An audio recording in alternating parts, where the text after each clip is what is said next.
ಪೊಲೀಸರ ವಿರುದ್ಧ ರೊಚ್ಚಿಗೆದ್ದ ಆಟೋ ಡ್ರೈವರ್ಗಳು.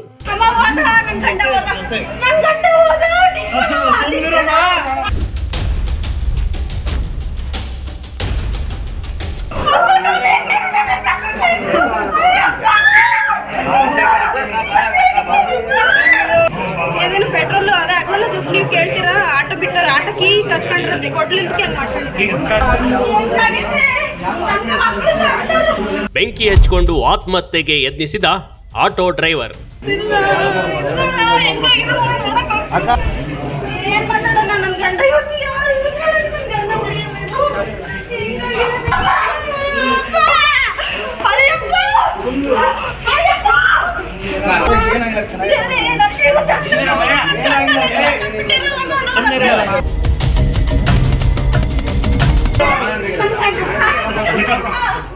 ನನ್ನ ಗಂಡ ಉಳಿಯೋಲ್ಲ ಹೋದ ಆತ ಅಂತ ಕಣ್ಣೀರಿಡುತ್ತಿರುವ ಮಹಿಳೆ.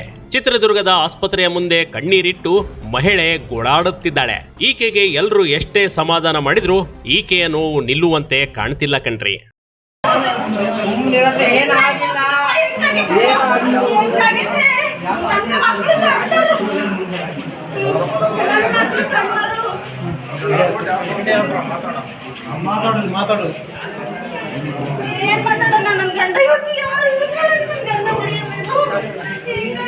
ಅಂದ ಹಾಗೆ ಈ ಮಹಿಳೆಯ ನೋವಿಗೆ ಕಾರಣವಾಗಿರುವುದು ಗಂಡನ ಈಗಿನ ಸ್ಥಿತಿ ಗತಿ.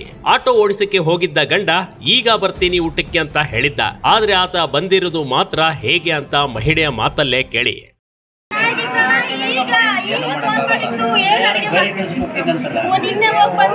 ಡ್ರೈವಿಂಗ್ ಕಾರ್ ಡ್ರೈವಿಂಗ್ ಏನೋ ಮಾಡ್ತಾರೆ.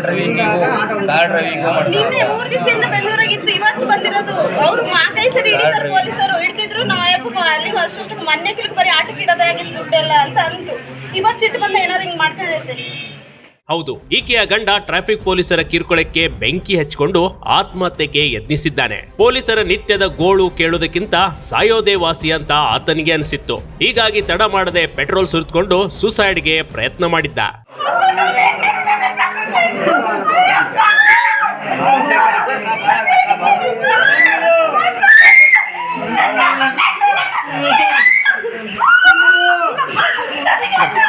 ಸೈಡ್ ಬಾ.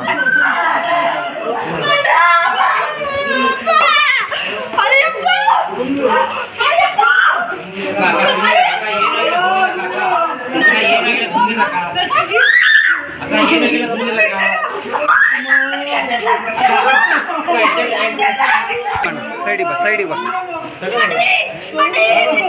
ತಗೊಂಡಿ ಇಲ್ಲಿ ಮಾತಾಡ್ಸ್ಬಿಡೋಣ.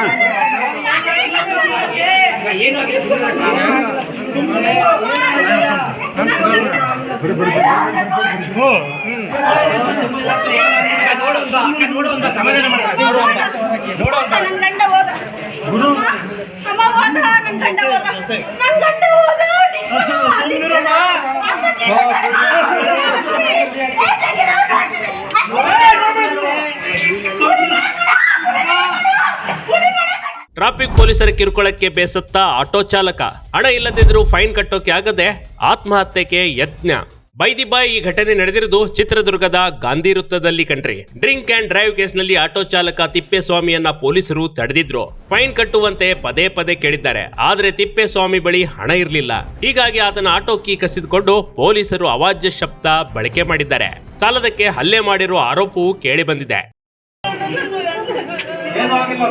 ಏನು ಆಗಿಲ್ಲ, ಅವಳ ನಾನೇ ಕರ್ಕೊಂಡ್ ಆಟದ ಏನಾಗಿಲ್ಲ.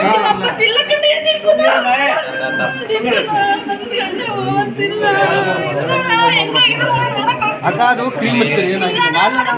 ನಾವೇ ಕರ್ಕೊಂಡ್ ಆಟದ ಏನಾಗಿಲ್ಲ.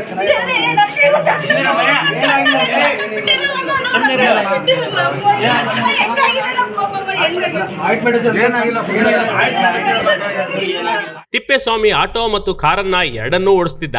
ಆದ್ರೆ ಈ ಬಾರಿ ಆಟೋ ತೆಗೆದುಕೊಂಡು ಹೋದಾಗ ಟ್ರಾಫಿಕ್ ಪೊಲೀಸರು ಕಿರಿಕಿರಿ ಮಾಡಿದ್ದಾರೆ. ಫೈನ್ ಕಟ್ಟೋಕೆ ಹಣ ಇಲ್ಲ ಅಂತ ಹೇಳಿದ್ರು ಪೊಲೀಸರು ಮಾತ್ರ ಆತನ ಮಾತನ್ನ ಕೇಳದೆ ದರ್ಪ ತೋರಿದ್ರಂತೆ. ಪ್ರತಿಯೊಂದಕ್ಕೂ ಫೈನ್ ಕಟ್ಟಬೇಕೆಂದು ಮನನೊಂದು ಆಟೋ ಚಾಲಕ ಆತ್ಮಹತ್ಯೆಗೆ ಯತ್ನಿಸಿದ್ದಾನೆ. ನಾನು ಮನೆಗೆ ಏನಾದ್ರು ದುಡ್ಡು ಕೇಳಿದ್ರೆ ಆಟ ಹಿಡಿಯೋದು ಕೊಟ್ಟು ನನಗೆ ತಿಂಗಳಲ್ಲಿ 4 ಸರಿ ಹಂಗೆ ಮಾಡಿದ್ದಾರೆ. ತಿಂಗಳಲ್ಲೇ 4 ಸರಿ ನಮ್ದು ಇಬ್ರು ಮಕ್ಕಳಣ್ಣ ಅವ್ರು ಹೊಡಿಯೋದೇ ದಿನ ಒಂದು 500-600 ರೂಪಾಯಿ ಅಷ್ಟೇ ದುಡಿಯೋದು ಅವ್ರು. ಜಾಸ್ತಿ ಹೆವಿ ಆಟ ಹೊಡಿಯಲ್ಲ ಅವರು. ಬೆಂಗಳೂರು ನೈಟ್ ಹೋಗ್ತಾರೆ ಆಟ ಎಲ್ಲಿ ಇವತ್ತು ಹೋಗಿದ್ದಾರೆ ಅಷ್ಟೇ ಆಟಕ್ಕೆ. ಇವತ್ತು ಜಸ್ಟ್ ಕಾರ್ ಡ್ರೈವಿಂಗ್ ಮಾಡ್ತಾರೆ ಬೆಂಗಳೂರಿಗೆ. ನಿನ್ನೆ 3 ದಿವಸದಿಂದ ಕಾರ್ ಡ್ರೈವಿಂಗ್ ಮಾಡೋರು. ಇವತ್ತು ಮಾತ್ರ ಆಟಕ್ಕೆ ಹೋಗಿ ಬರ್ತೀನಿ ಅಂತ ಹೋದ್ರು. ಈಗ ಒಂದು ಅರ್ಧ ಗಂಟೆ ಏನೋ ಎಷ್ಟು 7 ಗಂಟೆಗೆ ಫೋನ್ ಮಾಡಿದ್ರು ಅಡುಗೆ ಮಾಡಿ ಬರ್ತೀನಿ ಅಂತ. ಮತ್ತೆ ಇವಾಗ ರಿಟರ್ನ್ ಫೋನ್ ಮಾಡ್ತೀನಿ ಹಿಂಗಾಗಿದೆ. ಏನ್ ಮಾಡ್ಕೊಂಡಿದ್ದಾರೆ ಇವಾಗ? ಅದೇನು ಪೆಟ್ರೋಲ್ ಅದೇ ಆಗಲ್ಲ ದುಡ್ಡು ನೀವು ಕೇಳ್ತೀರಾ ಆಟೋ ಬಿಟ್ಟು ಆಟಕ್ಕೆ ಕಸ್ಕೊಂಡಿರತ್ತೆ ಕೊಡ್ಲಿಕ್ಕೆ ಹಂಗೆ ಮಾಡ್ಕೊಂಡು ದುಡ್ಡು ಇದ್ದಿಲ್ಲ ಅಂತ ಇದ್ರೆ ಕೊಡ್ತಿದ್ರು ಅವ್ರು. ದುಡ್ಡಿಗೆ ಹಂಗೆ ಮಾಡಲ್ಲ. ಇದು ಬಿಟ್ಟರೆ ಕೊಟ್ಬಿಡ್ತಾರೆ. ಇಲ್ಲಕ್ಕೆ ಹಿಂಸೆ ಮಾಡಿದಾರೆ ಅದಕ್ಕೆ ಹಂಗೆ ಮಾಡ್ತಾರೆ. ಏನ್ ಅಲ್ಲೇ ಮಾಡಿದಾರ ಏನ್ ಮಾಡಿದಾರೆ ಏನ್ ಆರೋಪ? ನನಗೆ ಗೊತ್ತಿರೋಣ ಈ ಹಿಂದೆನೂ ಈ ರೀತಿ ಮಾಡಿದ್ದೇನೋ ಹೇಳ್ತಿದ್ರು ಮನೆಗೆ ಹಿಡಿದಿದ್ರು. ನಾನು ನಮ್ಮ ಪಾಪಗಳು ಎಲ್ಲರೂ ಹೊರಗಡೆ ಹೋದಾಗ ಹಿಡಿದಿದ್ರು. ಹೋದ್ ಸರಿ ಒಂದು ಮೊನ್ನೆ ಏನೋ ಒಂದು 15 ದಿವಸ ಕೆಳಗೆ 500 ರೂಪಾಯಿ ಕೊಟ್ಟಿದ್ವಿ. ಇದ್ರೆ ಕೊಡ್ತಾರೆ. ಇವಾಗ ಈ ಸರಿ ಇದ್ದಿಲ್ಲ ಇವಾಗ ಇದ್ದಿಲ್ಲ ಅವ್ರಿಗೆ ಕೊಟ್ಟಿಲ್ಲ ಅಷ್ಟೇ. ಅವರು ಇದ್ರೆ ನಂಗೆ ಮಾಡಲ್ಲ ಅವರು. ದಿನಕ್ಕೆ 500 ರೂಪಾಯಿ ದುಡಿದ್ರೆ ದೊಡ್ಡದು. ಹೀಗಿರ್ಬೇಕಾದ್ರೆ ಪೊಲೀಸರು ಫೈನ್ ರೂಪದಲ್ಲಿ ಸಾವಿರಾರು ರೂಪಾಯಿ ಇಸ್ಕೊಂಡ್ರೆ ಬಡಪಾಯಿ ಆಟೋ ಚಾಲಕ ಪರಿಸ್ಥಿತಿ ಏನಾಗಿರ್ಬೇಡ ಕಣ್ರಿ. ಹೀಗಾಗಿ ಮನನೊಂದು ಆಟೋ ಚಾಲಕ ಈ ನಿರ್ಧಾರಕ್ಕೆ ಬಂದಿದ್ದ.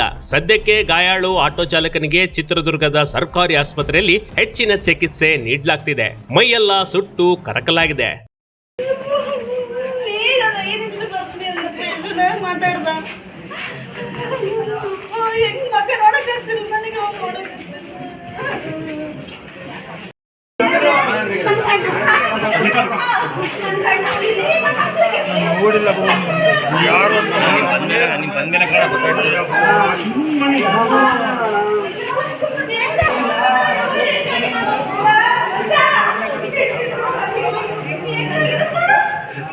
ಸದ್ಯಕ್ಕೆ ಇಂಥದೊಂದು ಘಟನೆ ನೆಪ ಮಾತ್ರ ಕಣ್ರಿ. ನಿತ್ಯವೂ ಟ್ರಾಫಿಕ್ ಪೊಲೀಸರ ಜೊತೆ ರಾಜ್ಯದ ತುಂಬೆಲ್ಲ ಫೈನ್ ವಿಚಾರವಾಗಿ ಜಗಳಗಳು ಮಾತುಕತೆಗಳು ನಡೆದೇ ಇರ್ತವೆ. ಆದ್ರೆ ಪೊಲೀಸ್ ಇಲಾಖೆ ಫೈನ್ ವಿಚಾರದಲ್ಲಿ ನಿಷ್ಠೂರತೆ ಬದಿಗಿಟ್ಟು ವಸ್ತುಸ್ಥಿತಿ ಅರ್ಥ ಮಾಡಿಕೊಳ್ಳಲಿ ಅನ್ನೋದೇ ನಮ್ ಬಿಗ್ ಟಿವಿ ಕರ್ನಾಟಕದ ಕಳಕಳಿ. Big TV Karnataka, Chitradurga.